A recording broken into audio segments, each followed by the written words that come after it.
Hi, I'm Auntie Kay, Yard Sale Zarina, here with Uncle Vintie, the Vintage Tool Man, with the yard sale show for June 3rd and 4th. Wow, fabulous weekend, wonderful weather, and incredible yard sales. Awesome, awesome, awesome.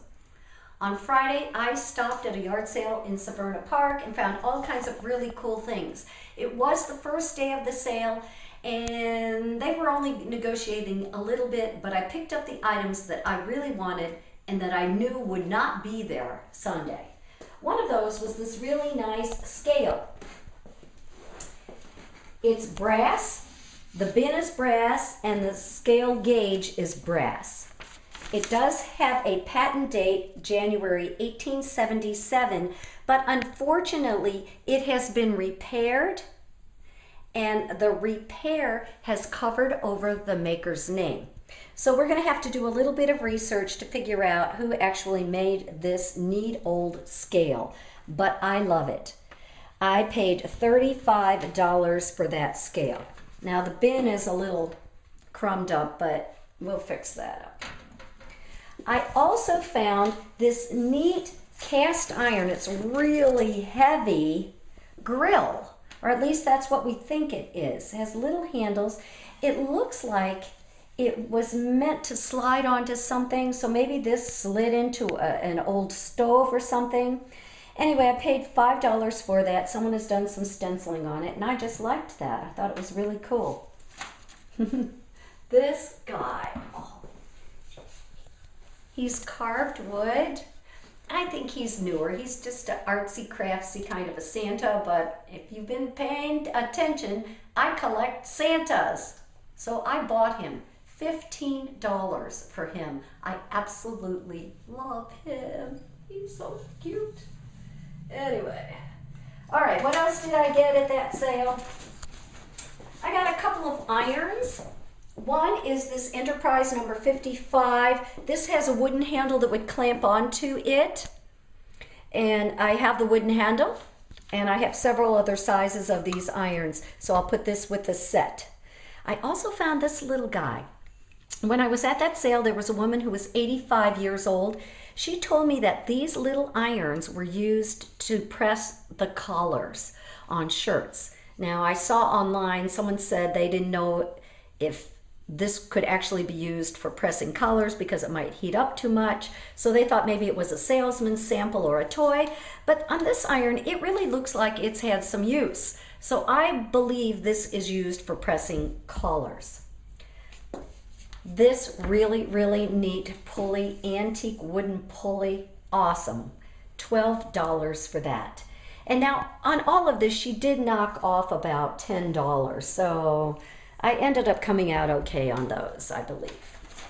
All right, that was Friday. Saturday, Uncle Vintie and I took off, and we started at a yard sale in Gambrel's Huntwood section. We went there because they had advertised that they had antique Crocks and jugs. Woohoo! Well, when we got there, they sure did. They had these two jugs in perfect condition. I paid $5 each for those guys. Those are easily $15, and I really believe you'd get more than that. I believe you'd get $20, $25 each for those. No markings? They do not have any maker's marks, but they're just in such fabulous condition. They're beautiful. She also had this really huge 12-gallon crock. These were used for pickling back in the day. This is by a company called Robinson Ransbottom. And one of their logos anyway is this clover leaf. Now this particular crock has a couple of cracks in it, but a lot of these old big crocks are like that. I saw one online that was in horrible shape, listed for $200. I believe realistically this crock could bring $100, but I listed it on my list conservatively for $60 because I know I can get that. I paid $10 for this. Uncle Vintie did try to protect the cracks with some packing strapping tape. Is that what you call that? Just packing tape. Packing tape, and that seems to work really well. Just stabilize the crack. Yeah, we don't want it. We don't want it totally coming apart. Okay, I bought some other cool stuff from her. Ironically, look what she had. She had another cool scale. Awesome, awesome, awesome. This is a Fairbanks balance scale double beam. This, I saw one that sold for $250 just recently. The scale is perfect. We have this lovely marble top, original top. We have 3 weights that would go with it. It just needs some cleaning up. I paid $25 for that, so that was a great deal. She had some neat old books. These are the Bobbsey twins. They actually predate me. This is 1950 and 1951. I paid $1 each. I figured they'd be worth a lot more, but they're only worth $2 or $3 each. So, but I think they're kind of cool. What else did I get from her? Oh, this. As I was leaving, I saw this glass jar, or jug, I guess you would say. It has a spout up there. This is the stem, the handle. It has a leaf motif on it. And she wanted $1 for it. Oh, what the heck, for $1, I'll buy it. On the bottom, it does say patent applied for and a number 5 or 6. 5. Anyway, I got home, looked this up. This is a Whitefield cider vinegar jug. One sold May 22nd of this year for $56 on eBay, and one on May 31st of this year for $48. So I'm pretty sure I can get $50. I'm going to put this on my head, take a picture, and put it on eBay. Okay, the last thing that I got from her was this. Look at this. This is Jeffrey, the giraffe. He's been the marketing icon for Toys R Us since the 1960s. This was made by Mattel. This is a Jack-in-the-Box, and this is actually a highly sought-after collectible. I paid $2 for it. I'm sure I can get 20, and he does work. Are you ready?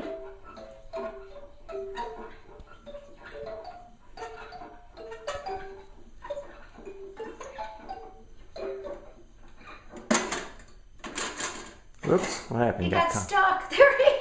There he is. He usually works fine. He does work fine. That's the first time anybody's winking at you. So that's Jeffrey. How about that? I thought that was pretty cool. Okay. So I think that's all I got from her. We went to the next house and bought a wicker throne for me. I'll have to show you that later. That's outside. Official Zarina Throne. That's right, my official yard sale Zarina Throne. At another yard sale, I don't know, Uncle Vintie, what's the best way for me to show you this stuff? I'll come around the other way. Okay, here comes Uncle Vintie. They had some Delft Plates, tiles, and cups, etc. I don't know anything about Delft, but I know that it's collectible. And they were getting rid of this. It belonged to the woman's grandmother. So she sold me all of these pieces. There are 8 pieces for $6. After looking online, most of these pieces would sell for in the $10 to $20 range each. So I'm looking at a pretty nice little profit there.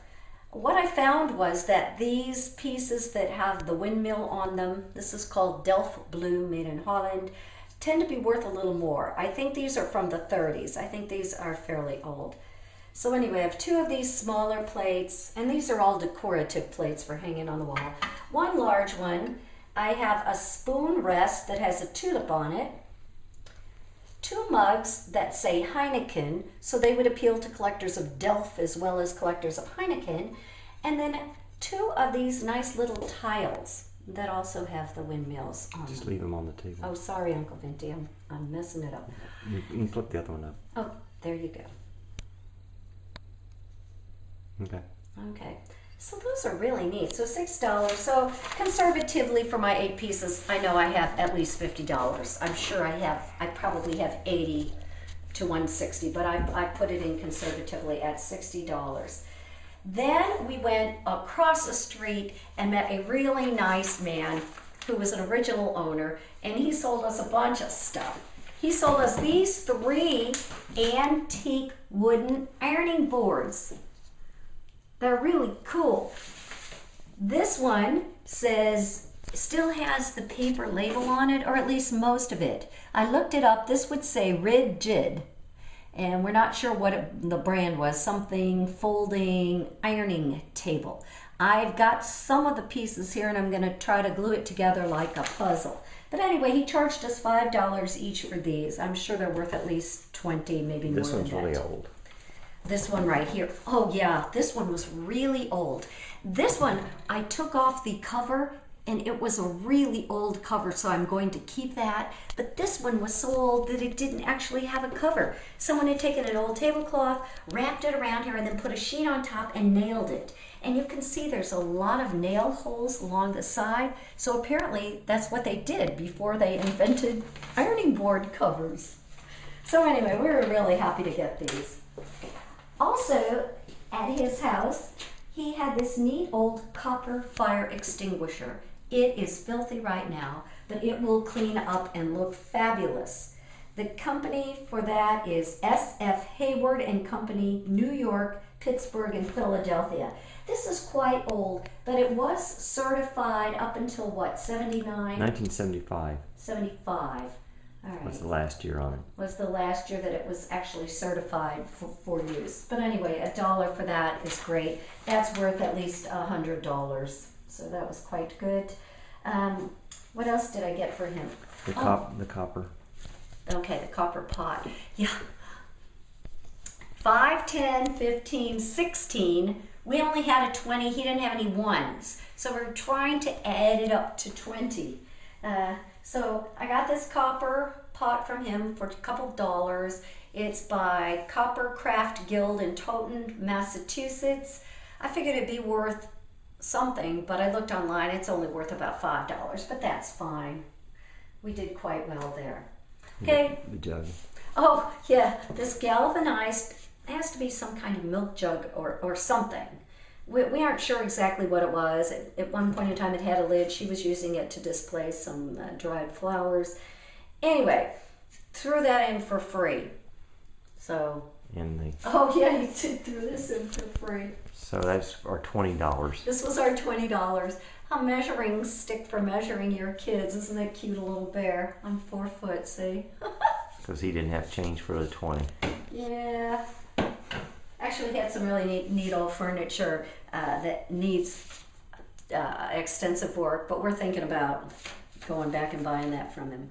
All right, so we had to come home and unload all that stuff. And then we headed out to another community sale in Severn, Maryland, because the ads on Craigslist said tools, tools, tools, lots of guy stuff.